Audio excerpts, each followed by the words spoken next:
اچھا مفتی صاحب، میرا سوال یہ ہے کہ آپ جو کہتے ہیں کہ صبح کا ناشتہ وہ بادشاہوں کی طرح ہونا چاہیے، دوپہر کا کھانا جو ہے امیروں کی طرح، اور مغرب کا کھانا غریبوں کی طرح ہونا چاہیے.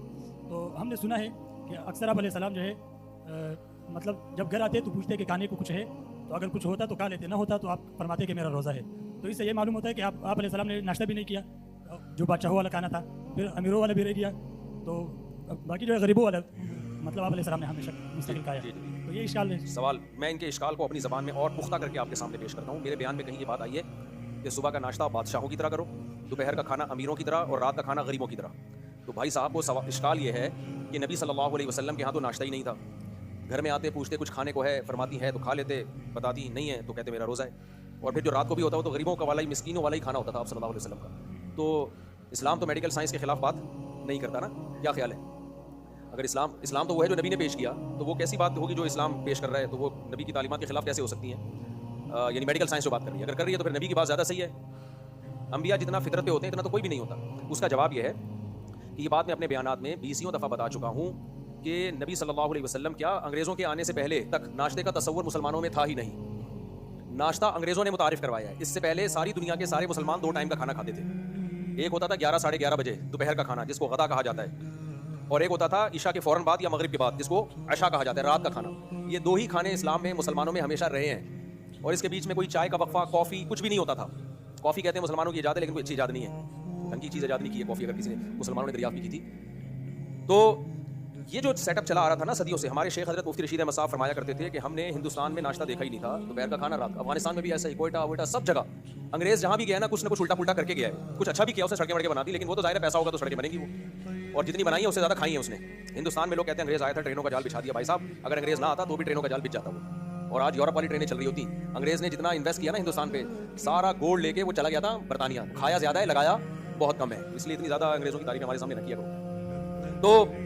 تو ناشتہ بھی وہ لے کر آیا، چائے بھی وہ لے کر آیا، نشہ بھی وہ لے کر آیا، ڈرگس بھی وہ لے کر آیا. اب لوگ 3 ٹائم کھا کے مستنڈے بن رہے ہیں. ناشتہ کرتے ہیں، پھر کھانا کھاتے ہیں، پھر رات کا کھانا کھاتے ہیں. پھر کچھ حکیموں نے بھی ناشتے کو ناشتہ بہت ضروری ہے، کچھ بھی ضروری نہیں ہے ناشتہ واشتہ، سمجھ رہے ہو؟ تو یہ جو ہے نا کہ ناشتہ بادشاہوں کی طرح کرو، یہ اس صورت میں ہے کہ اگر آپ نے کرنا ہی ہے، آپ نے 3 ٹائم کھانا کھانا ہی ہے جو کہ لوگ کھا رہے ہیں، تو پھر اس میں یہ ہے کہ چونکہ صبح کے وقت آپ کا میٹابولزم بہت فاسٹ ہوتا ہے، اس وقت بھاری بھرکم غذائیں ہضم ہو جاتی ہیں. اگر کرنا ہی ہے ناشتہ تو سب سے سپیریئر چیز پھر کیا ہونی چاہیے؟ ناشتہ. دوپہر بھی سن لائٹ ہوتی ہے، تو سن لائٹ میں جو کھایا جاتا ہے دوپہر میں وہ بھی فیٹ بہت زیادہ نہیں بنتا. رات کو جو آپ کھا رہے ہیں نا وہ تو سو جائیں گے نا آپ، وہ یوٹیلائز تھوڑی ہو رہا ہے، اس میں بیماریوں کا خطرہ زیادہ ہے. تو یہ ان لوگوں کے لیے کہا جاتا ہے جن کم بختوں نے، مجھ سمیت، میں بھی کرتا ہوں ناشتہ، لیکن دوپہر کا کھانا سردیوں میں نہیں کھاتا. میں کھاتا ہوں تو پھر رات کو کم کر دیتا ہوں. تو یہ ان کم بختوں کے لیے جو ہم جیسے نالائق لوگ ہیں، ان کے لیے اصول یہ ہے کہ اگر انہوں نے ناشتہ کرنا ہی ہے، دوپہر کھانا بھی کھانا ہے، رات بھی کھانا ہے، تو بھائی رات کو بہت ہلکا کر دو، دوپہر تھوڑا سا بہتر کر دو. اگر پھوڑنا پھاڑنا ہی ہے تو صبح کے ٹائم پہ پھوڑو. پھوڑنا پھاڑنا ہی ہے، کھاتے تھوڑی ہیں، ابھی پھوڑتے ہیں نا.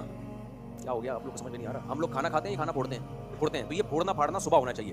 ہم لوگ پھوڑ پھاڑ رہے ہیں رات کو. شادیوں میں نان اور مرغ مسلم اور بیف بریانی، چکن بریانی اور چکن ٹکے اور بیف بوٹی، یہ سب پھوڑا کب جا رہا ہے؟ اور روٹی بھی نہیں ہوتی نا، وہ ہوتی ہے تافتان ہوتے ہیں بالکل، یعنی کاربوہائیڈریٹ کا کنستر، اور اس میں وہ بھی نہیں ہے، یعنی میدے کے بنے ہوئے ہوتے ہیں.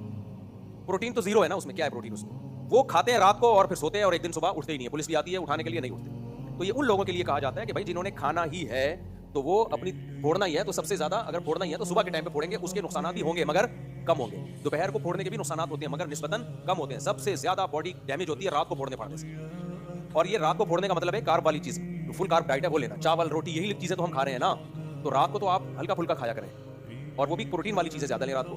اب نبی صلی اللہ علیہ وسلم کی جو سیرت تھی، جس میں ہم دیکھتے ہیں کہ آپ گھر پہ آتے، ہوتا کھا لیتے، نہیں ہوتا نہیں کھاتے. بھائی صحت کا سب سے بہتر اصول یہ ہے، بھوکا رہو. جب شدید بھوک لگے تو کھاؤ. آپ تو ساری دنیا کے سارے سائنٹسٹ پہ متفق ہیں. لیکن آپ کا یہ جو اشکال ہے کہ نبی صلی اللہ علیہ وسلم کی خوراک تو مسکینوں والی خوراک تھی، یہ بات غلط ہے. ہمارے نبی کی خوراک بہت صرف خاندانی نہیں بلکہ بہت خاندانی تھی، جس کو ہم غریبوں والی خوراک کہتے ہیں. آج میڈیکل سائنس نے ثابت کر دیا کہ وہ غریبوں والی نہیں ہے. اصل میں غریب جو خوراک کھا رہا ہے وہ امیروں والی ہے، امیر جو کھا رہا ہے وہ کس کی والی ہے؟ وہ غریبوں والی خوراک. سمجھتا ہے کہ نہیں سمجھتا؟ اب میں بتاتا ہوں ہمارے نبی نے کیا کیا کھایا ہے. ہمارے نبی نے جو قرآن نے جن خوراکوں کو پروموٹ کیا ہے، قرآن اور نبی تو تعلیمات کے لحاظ سے ایک ہی چیز کے 2 نام ہیں. قرآن میں برگر کا تذکرہ ہے، کہیں اللہ نے برگر کی قسم کھائی ہو؟ قسم ہے کولڈ ڈرنک کی، قسم ہے شربت کی، قسم ہے بریانی کی. قرآن نے قسم کھائی والتین والزیتون، قسم ہے انجیر کی. تو پروموٹ کس کو کیا قرآن نے؟ انجیر. اب انجیر کے فضائل دیکھ لو، ایسی خاندانی خوراک ہے، اپنے خرچے پہ کھا لیا کرو. بہت سی چیزیں میٹھی ہوتی ہیں، شوگر کم ہوتی ہے اس میں، مٹھاس پوری آئے گی. جیسے گڑ میٹھا ہے، شوگر اس میں چینی سے کم ہے. ہے اس میں بھی بہت ہے, ایسا نہ گڑ پھوڑنا شروع کر دیں, لیکن چینی سے بہت کم ہے, لیکن میٹھا ویسے ہی ہوتا ہے. کیا خیال ہے بھائی؟ تو قسم اٹھائی گئی ہے انجیر کی, قسم اٹھائی گئی ہے زیتون کی, ڈالڈا کی قسم ہے, یہ جو آج کل کے کوکنگ آئل آ رہے ہیں ان کی کہیں قسم ہے.